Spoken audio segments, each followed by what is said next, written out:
Hajipir Khavda road પર બિટારા ગામ નજીક રસ્તો ખરાબ અને કાદવમય બનતા બે વાહનો રસ્તામાં ફસાઈ જતા ભારે ટ્રાફિક જામ સર્જાયું છે।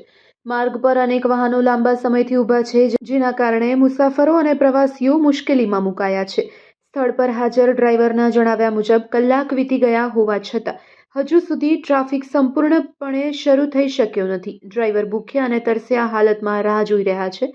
સ્થિતિ એટલી ગંભીર બની છે કે 108 એમ્બ્યુલન્સ અથવા અન્ય ઇમરજન્સી વાહન પણ પસાર થઈ શકે તેવી સ્થિતિ નથી, જેને લઈને લોકોમાં ચિંતા જોવા મળી રહી છે।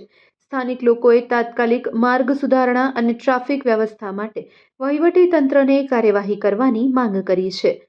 વધુ સમાચાર માટે જોડાયેલા રહો કાશકારી ટીવી ન્યૂઝની સાથે।